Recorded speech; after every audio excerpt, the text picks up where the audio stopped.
I'm not going to say that, no. But you got to have good players. And over our career, we've been very blessed to have good football players. We've been very blessed to have good football players. 2 of the 53 members of the Carolina Panthers, now they're not winning too good, but 2 of the 53 members played at Greenwood High School. Josh Norman, number 24, is a starting right corner, and Armani Edwards, number 14, is a reserve wide receiver for him. And like I said, Mary and I went with a group of Carolina fans, and I tell you what, them Carolina fans know how to have fun. We went with a group of Carolina fans down to LSU a couple of weeks ago. I don't go to a lot of college football games because having coached, you know, you work all week, and Saturday was a little bit of a rest day to speak of. But we did go down there. We had Sam playing at LSU, but we had DJ Swearinger and had Kelsey Quarles playing at Carolina. And what an experience that was. All 3 of them played well. We were so proud of them. Before the TV cameras came on, the captains met at the center of the field. 2 of the 8 captains were Sam Montgomery and DJ Swearinger. And just felt so good about it. James Festus had a great career at PC. James is a fine young man. And I'll tell you what, all of you need to try to recruit is Quinn Backus from Coastal Carolina. You know, nobody wanted Quinn. They all thought he was too small. He's now one of the leading tacklers in the country. But you got to have good players. And you know, God blesses players with ability. But you got to do something with it. God gives you opportunities, but you got to make the most of it. And it's not usually handed to you on a silver platter. DJ Swearinger is the smartest football player I've ever been around. He's the smartest football player I've ever been around. He learned the game. He was our starting free safety as a sophomore on the state championship team. Great player. Also, DJ constantly running extra to get faster. Kelsey had to go to Fort Union. He didn't quite qualify for Carolina. He didn't say, well, I'm just not going to worry about it. I quit. I'm not going to do it. He went there, got his education, and now is having a great career where he's always wanted to play. Sam, 2 years is all he played. Josh Norman, Armani Edwards, neither one recruited by Division I schools. So guys, the opportunities are there. We just hope you'll make the most of those opportunities.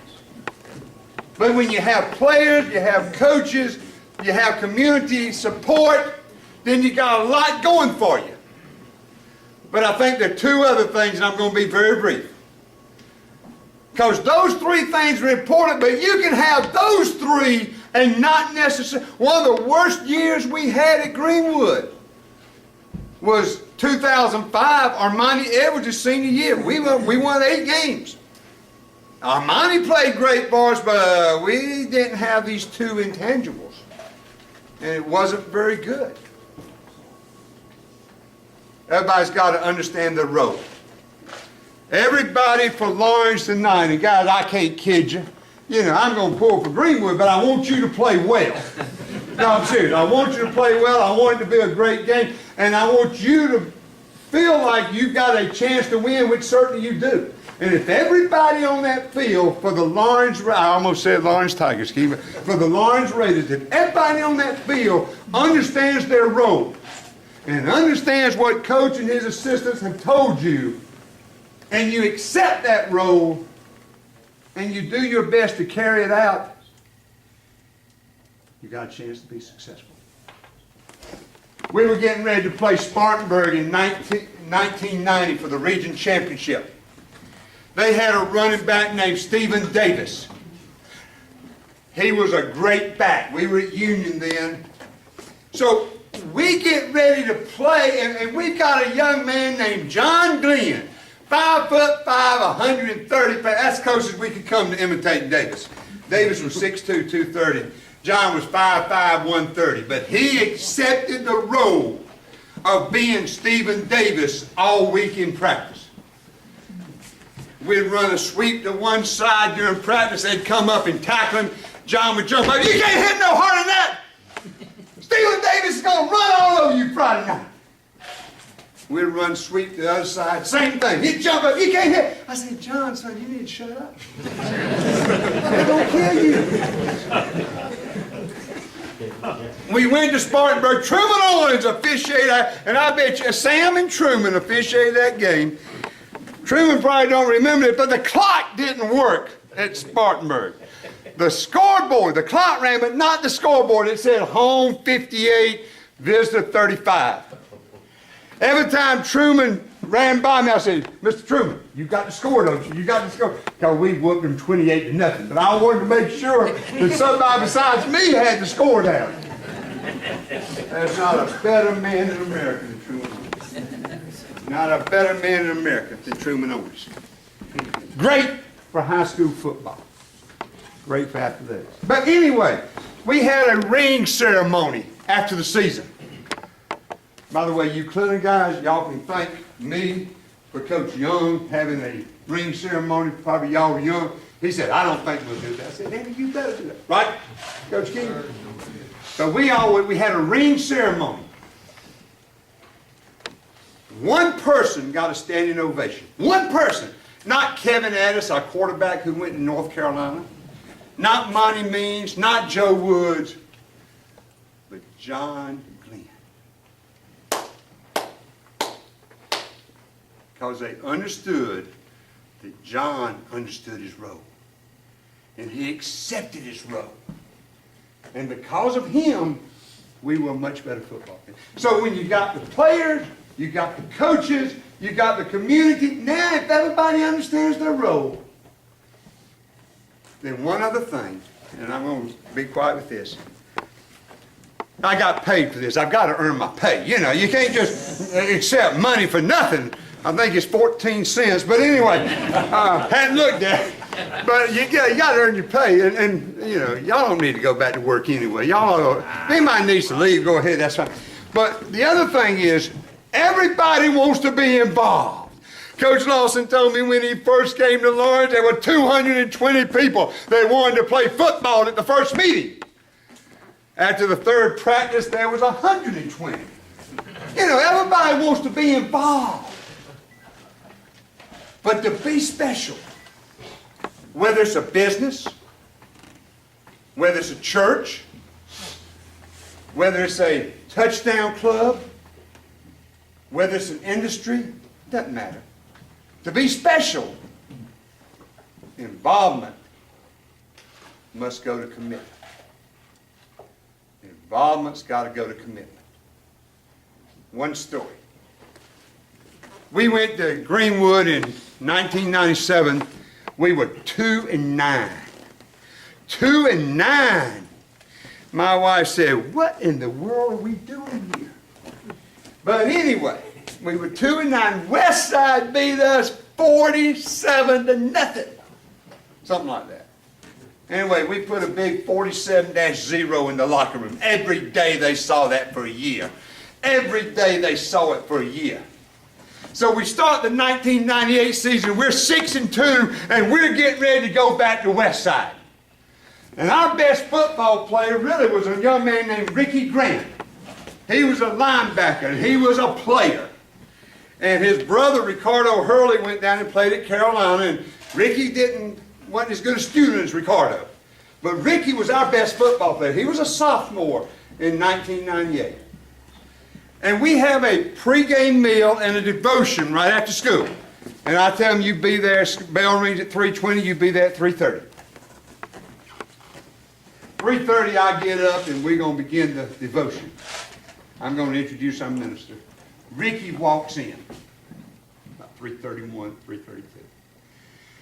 Again, they beat us 47-0 last year. We going over there.